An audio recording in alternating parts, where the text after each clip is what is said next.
Hi hello. ಈ food ಅಂತೂ ತುಂಬಾ ಸ್ಪೆಷಲ್. ಅದರಲ್ಲೂ ಈ ಒಂದು ಫುಡ್ ಇದೆಯಲ್ಲ, ಅದು ಹೆಣ್ಮಕ್ಳಿಗೆ ಸೂಪರ್ ಫುಡ್ ಅಂತಲೇ ಹೇಳ್ಬೋದು. ಹೆಣ್ಮಕ್ಳು ಮೈ ನೆರೆತಾಗ, ಅಂದರೆ ಋತುಮತಿ ಆದಾಗ, ಮತ್ತು ಬಾಣಂತಿ ಸಮಯದಲ್ಲಿ ಸಮೇತ ಇದನ್ನು ಕೊಡ್ಬೋದು. ನಾವೆಲ್ಲ ಹೊರಗಿನ ಫುಡ್ಡನ್ನು ತರಿಸೋದಕ್ಕಿಂತ ಇಂಥ ಆಹಾರ ಮಾಡಿಕೊಟ್ಟಿದೆಯಲ್ಲ, ಇಂಥ ಒಂದು ಫುಡ್ ಅವರ ಹೆಲ್ತ್ ತುಂಬ ಚೆನ್ನಾಗಿರುತ್ತೆ. ಮತ್ತು ಈ ಮೆನಿಸ್ಟ್ರಲ್ ಕ್ರ್ಯಾಂಪ್ ಇದೆಲ್ಲ ತಡೆಗಟ್ಟಕ್ಕೆ ತುಂಬಾ ಹೆಲ್ಪ್ ಆಗುತ್ತೆ. ಇದನ್ನು ನಮ್ಮ ಅಮ್ಮ ನನಗೆ ತಿಳಿಸಿದ ಒಂದು ರೆಸಿಪಿ ನಿಮ್ಮ ಜೊತೆ ಶೇರ್ ಮಾಡಬೇಕು ಅಂತಿದ್ದೀನಿ.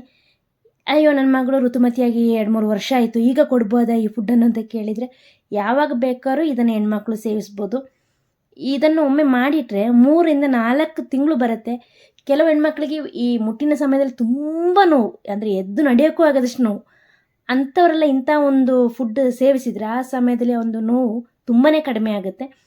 ಇದಕ್ಕೆ ಬಳಸಿದ ಆಹಾರಗಳು ಅಷ್ಟೇ, ಎಲ್ಲವೂ ಒಂದು ಔಷಧೀಯ ಗುಣ ಇರುವಂತಹ ಒಂದು ಇಂಗ್ರೀಡಿಯೆಂಟ್ಸ್ ಬಳಸಿ ಈ ಫುಡ್ ತಯಾರಿಸಲಾಗಿದೆ. ಕೊಬ್ಬರಿ, ಓಲೆ ಬೆಲ್ಲ, ಇದು ಔಷಧೀಯ ಗುಣ ಇರುವ ಒಂದು ಬೆಲ್ಲ ಆಗಿದ್ದು, ನಿಮಗೆ ಈ ಬೆಲ್ಲ ಸಿಗುತ್ತೆ ಎಲ್ಲ ಕಡೆ. ಅಲ್ಲದೆ ಇದನ್ನು ಆಯುರ್ವೇದ ಔಷಧಿಗಳೆಲ್ಲ ಮಾಡ್ತಲ್ಲ, ಅದರಲ್ಲಿ ತುಂಬ ಇದೇ ಬೆಲ್ಲವನ್ನು ಯೂಸ್ ಮಾಡಿ ಮಾಡೋದು.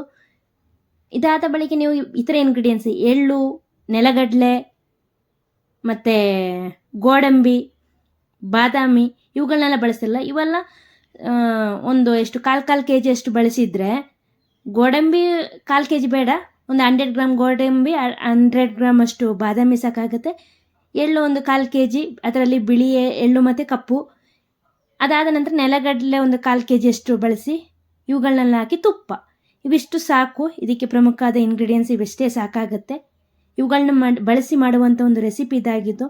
ವಿಡಿಯೋ ಸ್ವಲ್ಪ ಲೆಂತಿ ಅನಿಸಿದ್ರು ನಿಮಗೆ ಎಕ್ಸ್ಪ್ಲನೇಷನ್ ಅವಶ್ಯಕತೆ ಬೀಳೋದೇ ಇಲ್ಲ, ಸ್ಟೆಪ್ ಬೈ ಸ್ಟೆಪ್ ಆಗಿ ವಿಡಿಯೋ ನೀಡಲಾಗಿದೆ. ಇದನ್ನು ನೋಡಿ ಆರಾಮಾಗಿ ಮಾಡ್ಬೋದು, ಯಾವುದೇ ಡೌಟ್ ಬರಲ್ಲ. ಇನ್ನು ಮೆಂತೆ, ಅದನ್ನು ಕೂಡ ಹಾಕಲಾಗಿದೆ. ಅದೊಂದು 50 ಗ್ರಾಮ್ ಸಾಕು, ತುಂಬ ಹಾಕಿದರೆ ಕಹಿ ಬರುತ್ತೆ.